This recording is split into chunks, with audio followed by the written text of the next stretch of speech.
Let's talk. John Brown. Three revolutions: Russia, China, Cuba, and the epic journeys that changed the world. It's a fascinating new book from Simon Hall, From the Streets of Petrograd during the heady autumn of 1917 to Mao's stunning victory in 49 and Fidel Castro's triumphant arrival in Havana.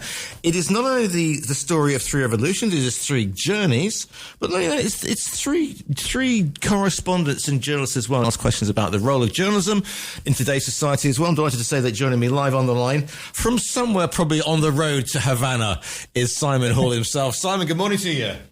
Good morning, Giles. Good morning. Yeah, sadly not. I'm in Leeds, but I'd love to be on the way to Havana. All great journeys start with a single step, so there you go. Yeah. Now you've written obviously, was it 10 Days in Havana, which I think Hannah Murray, my colleague, interviewed you about a while back. 10 Days in Harlem. 10 Days in Harlem. Fidel's trip to Harlem in 1960. Yeah. So tell me a little bit about what the spark was then behind this book to talk about three. Because people go, oh well, it's just communism, isn't it? But it's so much more than that. Yeah. Well, originally I wanted to write about the three journalists, three American journalists, John Reed, Edgar Snow, and Herbert Matthews, who wrote these brilliant and controversial and what turned out to be really influential reports on the first-hand eyewitness accounts of the Russian, Chinese and Cuban revolutions. And I was encouraged to do more about the revolutions themselves. And at some point, I just realized that journeys were at the center of both of these things. Both journeys were central to the revolutions that took place in Russia, China and Cuba. And the journalists, these three journalists, in order to get these extraordinary scoops, embarked on kind of epic journeys of their own. And so I thought that pairing up these journeys would be a great way of exploring both the revolutions and the journalists. Because, excuse my ignorance, and there's an awful lot of ignorance when it comes to dealing with me, but one of the things that I sort of, because 1917, okay, I mean, Russia is just literally imploded on the Eastern Front, as it were. Doesn't the Kaiser sort of kick Lenin out to go and make mischief? Or have I got, and if so, Lenin doesn't say, all right, I'm going to be leaving in the general direction of Russia, on the 3:30 out of Berlin. Any foreign correspondent wish to join me. So how does that all work out, Simon? Yeah. So Lenin is in exile in Switzerland in 1917 when there are two revolutions in Russia in 1917. There's one in February which leads to the overthrow of the Tsar and the creation of a provisional government. And as soon as Lenin hears the news, he's like, I've got to get back to Russia.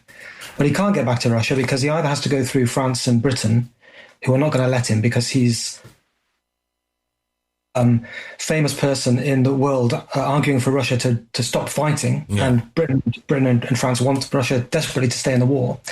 And the only other way through is to go through Imperial Germany, which is a war with Russia. And if he just went through Germany, he'd be arrested as a spy. So in the end, reluctantly, he does a deal with the German government, who see it in their interest to kind of smuggle him back into Russia, to advocate for Russia leaving the war in the hopes that they can then switch all of their forces to the Western Front, knock out France and Britain before America joins the war. So he does a deal with the devil, basically, because Imperial Germany represents absolutely everything that Lenin is against: imperialism, capitalism, aristocracy, militarism. But he takes a load of gold, and the Germans put on a special train, a so-called sealed train, which is a sort of legal ruse that the bit of the train that Lenin and his comrades are in is not technically travelling through Germany. It's given extraterritorial status, a bit like a kind of embassy on wheels. Yeah. And they travel through Germany and then up through Scandinavia. Yeah. It's interesting, isn't it? I mean, if the Kaiser had said no, or if some unfortunate bomb had gone off in that particular character, that would have got over. History could have been entirely different, Simon. It could have been, yeah. And there's a moment when they get to the border with Finland, which is part of the Russian, or what had been the Russian Empire. And as part of the wartime agreement, there's a British security guy on the border post. Think of a way to stop Lenin entering Russian territory, and if he'd just decided to shoot him, then the Russian Revolution wouldn't have taken place. At least it wouldn't have taken place in the way that it did in October, and the history of the 20th century would have been hugely different. So yeah, on that journey, really, the history of 20th century Europe kind of hinged, really. So how does the journalist get wind of this then? Is it an absolute scoop then, or does he join him at a certain point? I mean, does he smuggle himself onto the? I mean, how does that one work? And obviously, we say the journalist. I mean, obviously, you've got to be particularly dogged correspondent to because this isn't like getting the 8:15 out of Clapham to Leeds, is it? I mean, it's a particularly difficult situation. Yeah, I mean, John Reed, he's not the only journalist who covers the Russian Revolution, but he's the most famous and the most influential. And he becomes he's a kind of radical. He's a socialist. He's a bohemian. He's a poet. He's been a major war correspondent. And in August of 1917, he decides to go to Russia to see for himself what's going on. And it takes him a month. He travels by steamliner across the Atlantic, and then by train through Scandinavia, and arrives in Petrograd at the start of September on the Russian calendar. And he's literally outside the gates of the Winter Palace when it gets stormed by the Bolsheviks, and he strikes up close friendships particularly with Lenin and Trotsky. For a time, he actually works for the new revolutionary government. In the foreign ministry, helping to produce propaganda newspapers to try to encourage German troops to desert, and he writes it all up in an amazing book called 10 Days That Shook the World, which is one of the most famous works of journalism of the 20th century.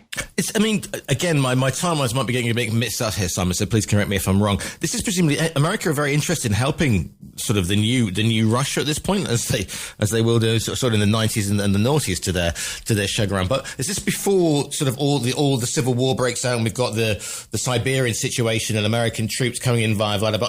Am I going too late in my timelines here? Yeah, it's before that. That. So the American government is supportive of the provisional government. Yeah. Which at the time of the revolution, the October Revolution, is led by a guy called Alexander Kerensky. And when the Bolsheviks take power in October of 1917, the American government is initially kind of there's a debate about whether it should recognize the new Bolshevik government. And there are some people who are saying, they've taken power, you need to recognize them. And in the end, they don't. They help launch this attempt to chuck out the Bolsheviks, which leads to the civil war. But this is taking place before that. Who's he sending his correspondence back to? Because if he is very much in support of what Lenin's trying to do, the Bolsheviks, etc. Are there? I can't really see the Hearst publications being very, very interested at all in what he's sending back, because obviously they're the opposite end of the spectrum. So who's he writing for? Yeah, so he's writing primarily for a kind of left-wing audience back in the United States, particularly a newspaper like The Liberator, which has a relatively small circulation. So his first-hand, because of the wartime censorship in the United States too, the newspaper articles that he writes in the autumn of 1917 don't reach a very wide audience. It's really the book that he writes up on his return to America that gets published in early 1919, which is the one that gets the attention. It becomes a bestseller, 10 Days That Shook the World. So it's really the book. For John Reed, it's the book rather than the immediate newspaper reports that really make his reputation and have the impact. We've got two others to get through, so I'm gonna let's say, because otherwise I can tell we could talk about this for the next sort of 20 minutes or so. But is Reed still does he remain a committed Bolshevik? Does he remain enamored to the dream throughout his career, or as the revolution progresses, does he fall out of love with the ideals? Yeah, so that's a great question. I mean, he returns to America a committed Bolshevik, advocates for the equivalent of Bolshevism in the United States, becomes a co-founder of one of two communist parties which were founded in the United States, then returns to Russia. And then there's a big debate about whether he, in the last months of his life, he dies in 1920, whether in the last months of his life he's becoming disillusioned with the kind of what he views already as a kind of increasingly kind of centralized, inflexible way of organizing politics in Russia. So there's some evidence that by the time he dies of typhus in Moscow, in the last months of his life, he's become a bit more skeptical about what's going on.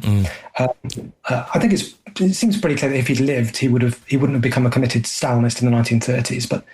But we don't know that for sure because he doesn't live to see where the revolution goes. Now, there's three in this one, and I'll come to the last one because that's, if you like, that's perhaps the most media friendly, if you like. But the Long March. Now, people may have heard of this. Our parents were all for holding the. It was 1960s. It was the Cultural Revolution in the 60s, and we've got the Long March, and that's pretty much, I suppose, that everybody will kind of know about Mao unless they've got the Andy Warhol print hanging in their houses. This is really interesting because this is China, and this had things gone differently, the nationalists could have persevered, and if the Americans hadn't pulled out in Chiang Kai-shek, you'd be looking at an entirely different global political system. But it's not.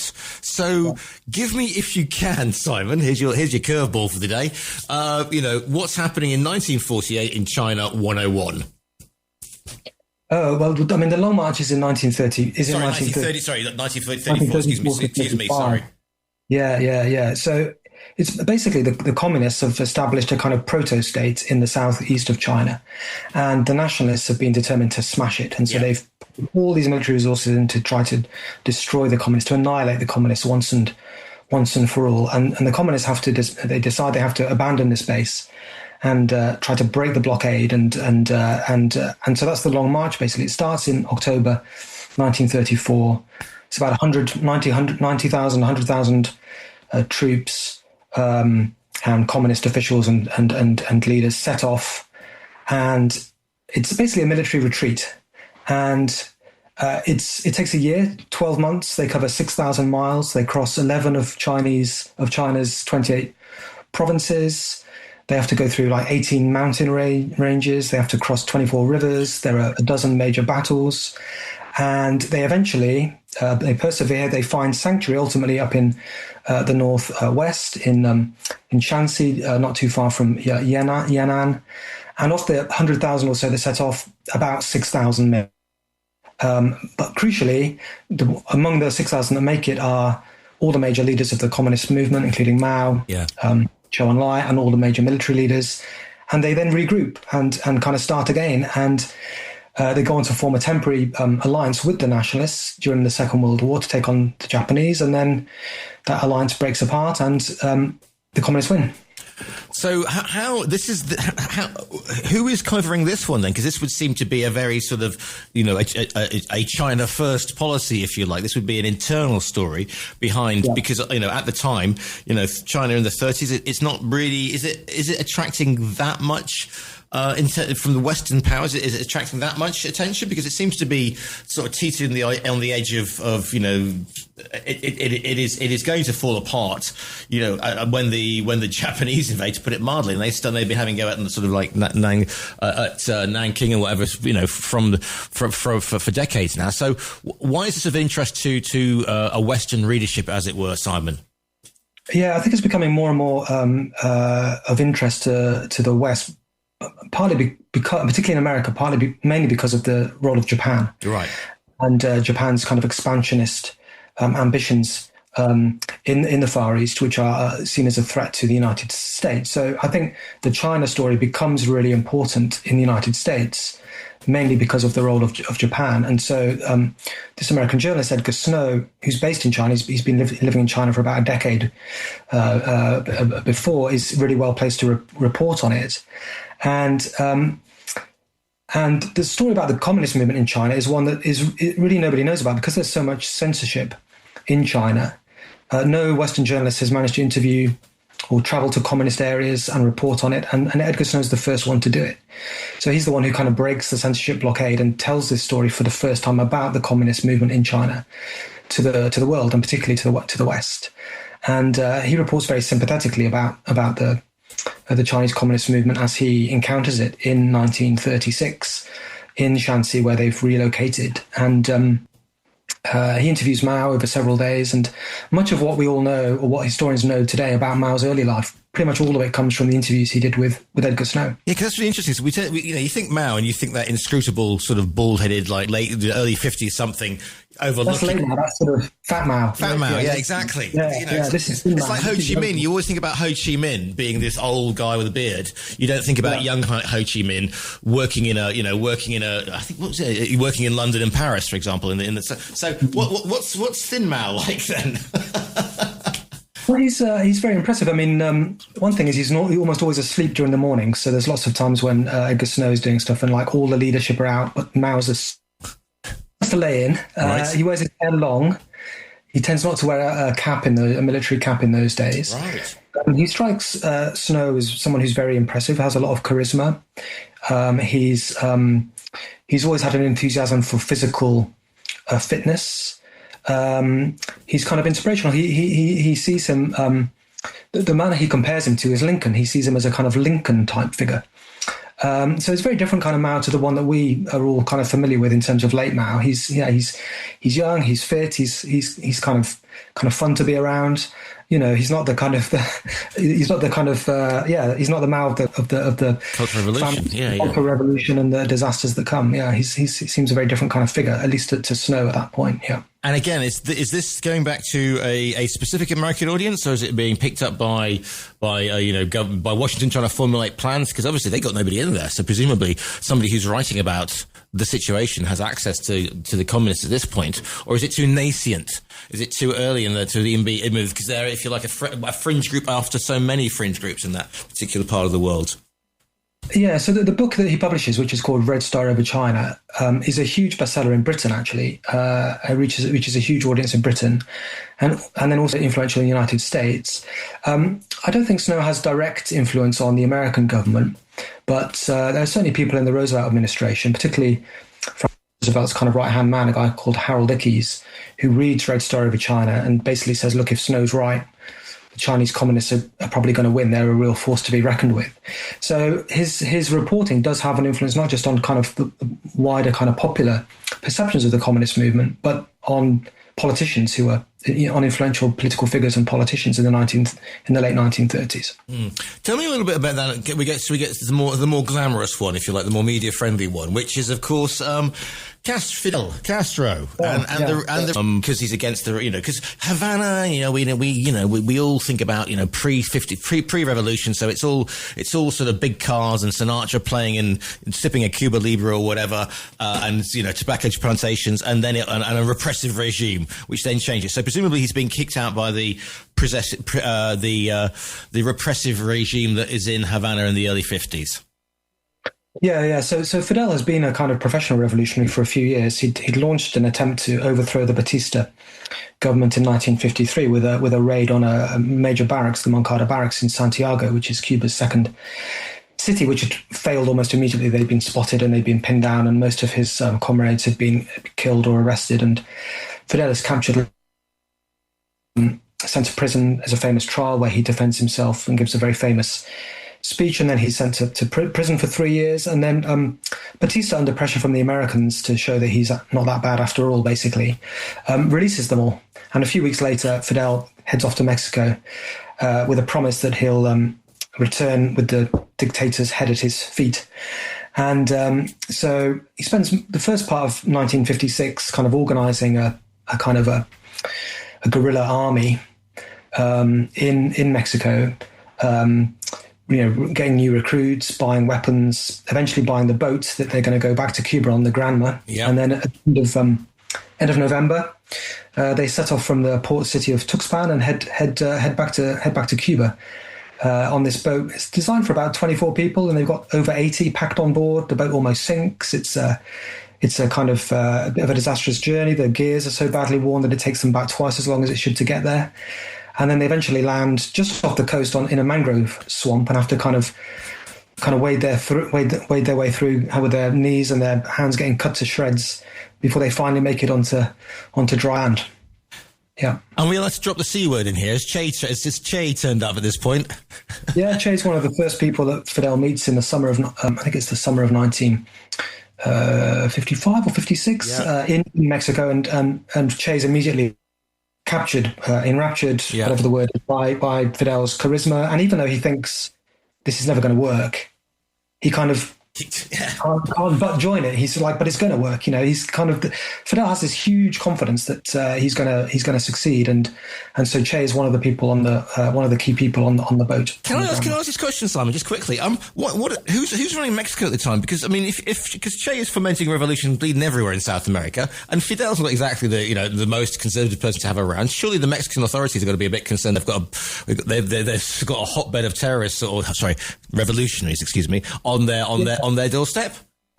Yeah, they are. I can't remember who the president of Mexico is at the time, but there's a period just a few months before they go to Cuba where they're arrested, and a former president of Mexico who's in exile in America kind of put some pressure on them to release them. Because Mexico is theoretically still a revolutionary government, and so it doesn't look great for its public relations to imprison revolutionaries. So they kind of relent.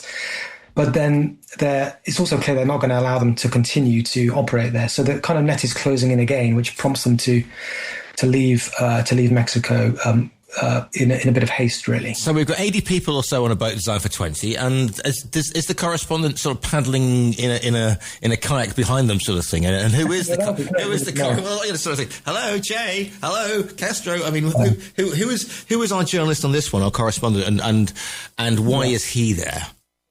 So this is a correspondent for the New York Times called Herbert Matthews, who's made his name really as a war correspondent covering the wars in the Italian War in Ethiopia, the Civil War in Spain, and then the Second World War. And he's kind of retired, stepped back a bit from war reporting, but he's kind of an editorial writer and a kind of roving Latin American correspondent for the New York Times. And this happens a few months after the landing, so. Most of Fidel's forces are either captured or killed. There's a kind of ragtag remnant which kind of escape into the Sierra Maestra Mountains in December, just before Christmas, and start to regroup. And in February, they basically want an American foreign correspondent to come out and do an interview to get, a big scoop, to get publicity, to show that Fidel is alive, because the Batista regime has been claiming that he's been killed, and to kind of inject a kind of new energy into their revolution. And so they pick, or the person that gets picked is Herbert Matthews, and he travels to Havana, gets driven across the island to Manzanillo in the east, and then he's kind of smuggled into the mountains, hikes up the mountains for a kind of secret meeting with Fidel, and interviews him for about 3 or 4 hours. They smoke some cigars, some photographs, and he's smuggled back out, goes back to New York, writes up the report, which hits the Times on, I think it's 27th of February 1957. And this isn't boring you to death, Fidel, with an 8-day speech. This is vibrant Fidel. Everybody got the picture of Che on their walls alongside the picture of Mao. But Fidel is the brains, is the maestro, isn't he? And he is charismatic. Yeah, extraordinarily so, and magnetic personality. And Matthews is completely taken by Fidel, I think. He writes about his physicality. He's tall, he's strong, he's got flashing eyes. For the way that Matthews describes it, Fidel kind of embodies the youthful idealism of Cuba. He comes across in Matthews's report as extraordinarily charismatic and idealistic, and someone that people are going to be drawn to. It paints a very romantic picture of Fidel and the wider rebel movement, really. Matthews is later accused of having kind of fashioned this image of Fidel as a kind of Robin Hood of the Antilles or of the Caribbean. This kind of plucky folk hero who's going to kind of stick it to the man. Yeah, but you see, in an age before social media and spin, this is social media and spin. Why do you think everybody's got a picture of Mao and Che? Because they're flashy and they are political influence. I mean, I hate to use the term, Simon, but they're political influencers. You don't have to know much of the politics, but they look good. And, even though, the Castro regime eats some of its children, to put it mildly, and there are people involved who land with Che, who are then later land with Fidel, who are later involved with the Bay of Pigs, for example. At the time, it's that whole... As you said, it's charismatic. They're all charismatic. And that, perhaps, Simon, is a question that you ask in the book. I mean, where does journalism finish and where does idealism begin? How much spin are the press under at this point, historically and to the present day? Yeah, I think it's I think that's definitely true. I mean, all three of these journalists, to different degrees, are sympathetic to the causes they're writing about. I mean, John Reed is a committed socialist, and ultimately, I mean, as I said, he works for the new Bolshevik government. So, and he admits that in 10 days. He says, I'm no impartial observer, but I've tried to write down things as I saw them to the best of my ability. Edgar Snow and Herbert Matthews are. They're not signed up members of these movements, but they're definitely sympathetic to the causes they're writing about. I think it's always important to remember that they're writing about these moments, these revolutionary movements and moments, before the revolutions have kind of happened or have kind of played out as they do. So, they're writing about the Bolsheviks, before the terror of the 1930s. They're writing about Mao, before the Great Leap Forward and the Cultural Revolution. They're a communist before he's a communist, when he's really inspired mainly by Cuban nationalism. So they write sympathetic reports about movements that strike them as sympathetic at the time, but which are also exciting because they're kind of new, and they're clearly against something which is, certainly in China and in Cuba, they're against regimes which are corrupt and violent and oppressive. And so I think all of them are committed, even though that they have this sympathy for what they're writing about, the causes they're writing about. They understand this tension, and they're also trying to write accurately and truthfully and honestly as best they can. And so they're trying to kind of navigate that. The book is called Three Revolutions. I'm going to run out of time. Simon, if people want to follow you online, where's the best place to find you? I'm on Simon Hall Writer on both Twitter, or X as it is now, and Blue Sky. The book is called Three Revolutions. Simon, it's been an absolute pleasure to speak to you this morning. Thank you so much. It's been brilliant. Thanks.